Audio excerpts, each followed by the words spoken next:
primeiro lugar, assim, existe política sem polarização? Essa é a primeira pergunta. E a segunda, respondida a essa, o que as pessoas estão querendo dizer quando elas dizem que o Brasil está, do ponto de vista político e social, vivendo uma polarização? Porque quando elas estão querendo dizer isso, elas estão querendo dizer que a gente está vivendo uma situação meio que inédita.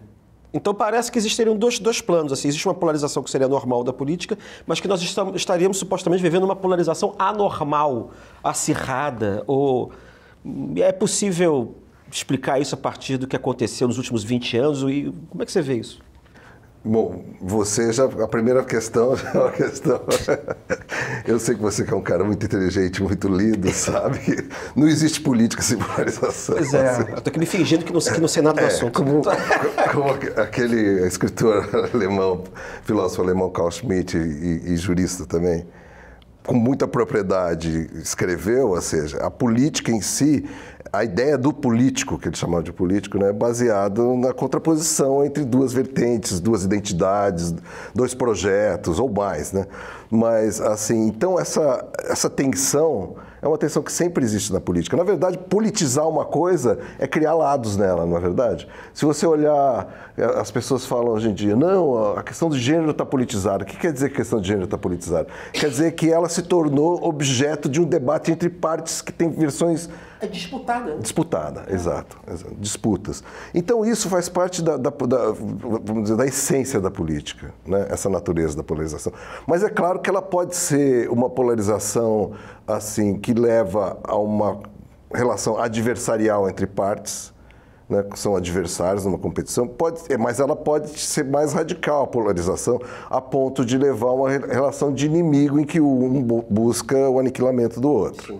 Né? Então, isso é uma questão que está aberta, é uma questão que a gente só responde empiricamente, analisando o que ocorre, para ver se de fato o que está dominando é simplesmente uma competição política ou uma relação uma competição destrutiva, entendeu? Então, eu acho que as pessoas acabam um pouco misturando essas duas coisas e vendo polarização demais, né? Ao passo que, de fato, existe, eu acho que nos últimos tempos na política brasileira, algumas instâncias de radicalização, eu diria, né? Porque aqui eu quero fazer uma certa diferença, porque em seguida vamos falar sobre isso. Porque a mim parece que as radicalizações não são simétricas. O problema é que quando você fala de polarização, você induz a pessoa com quem você está conversando a uma imagem de que os polos estão se distanciando de uma maneira simétrica. Né? Que é uma metáfora espacial, claro. Certo? Então, e me parece que existe, na verdade, no Brasil, e tem trabalhos que mostram isso, e meus trabalhos também apontam para isso, uma radicalização que ocorre à direita, não à esquerda do espectro ideológico. Acho que pode até o contrário, que existe quase que uma desradicalização crescente do campo da esquerda. A esquerda nunca teve menos tão pouco radical. Né? Mas, assim, de alguma maneira, eu acho que assim, a oposição política da esquerda no poder, pelo menos que é o PT, que é a grande parte da esquerda brasileira, né? O agente mais importante, o ator mais importante, ele está nessa posição de centro-esquerda desde 2002, mais ou menos, né? Ou seja... Sim. Então, fazendo essa mediação, inclusive com vistas à governabilidade, eu acho que isso é uma coisa importante para a democracia, né? Mas as modificações que houve no Brasil, acho que ocorreram maiormente à direita do espectro, né? E foi uma deflação que a gente chamaria de direita tradicional, que vai da centro-direita até dos partidos, das forças políticas, e o surgimento de uma extrema-direita no Brasil, que não havia. Isso realmente é uma novidade, uma inovação, na verdade, no nosso sistema. Não havia direita batendo no peito. Não havia. A direita orgulhosa. Era anátema dizer que era de direita. De se reconhecer como tal, e muito menos extrema-direita. Muito menos extrema-direita, exatamente. Eu acho que, assim, e essa coisa, assim, o surgimento dessa extrema-direita com a vitória do Bolsonaro em 2018, né, ou até antes um pouco, né, mas dessa direita que aparece publicamente, que põe a cara, né, é uma coisa que realmente foi acompanhado, ou seja, está aí correlacionado com mudanças tanto no campo da oferta, ou seja, dos partidos, da organização dos políticos, dos partidos políticos, como um pouco da demanda, ainda que eu ache que a demanda de fato não mudou tanto assim. O que eu quero dizer com isso?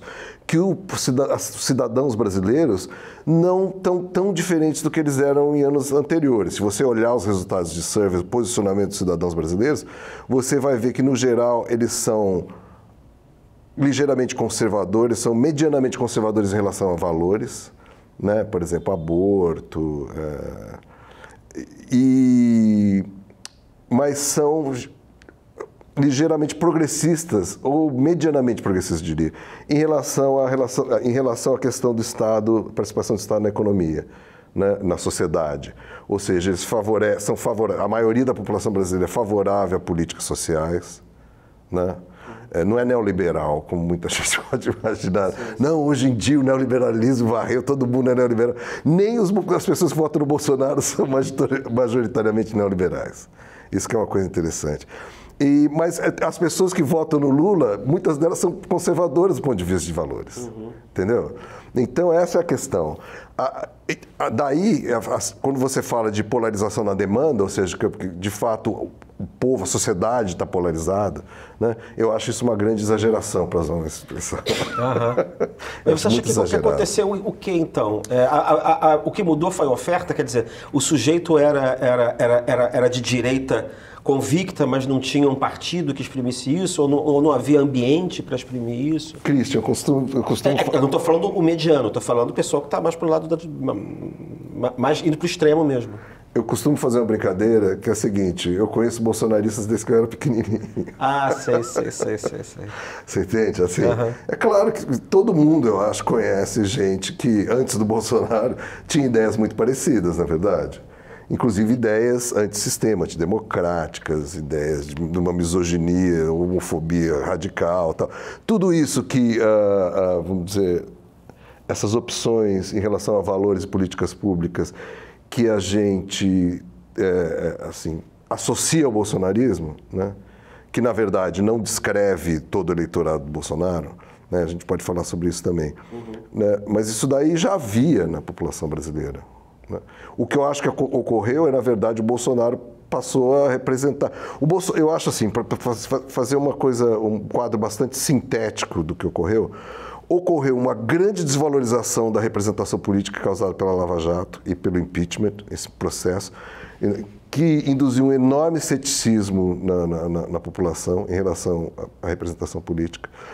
Isso, junto com um conteúdo já conservador de parte, diferentemente conservadores, alguns radicais, militaristas, tal, que já existiam, outros conservadores medianos, tal, e o Bolsonaro surge como um candidato capaz de representar, como outsider, ou seja, isso eu sei disso, entre outras coisas, porque a gente fez uma pesquisa em 2021, fizemos 27 grupos focais em 9 capitais brasileiras, com pessoas que tinham votado no Bolsonaro em 2018, tanto pessoas que tinham votado e não tinham se arrependido, quanto pessoas que tinham votado e se arrependido.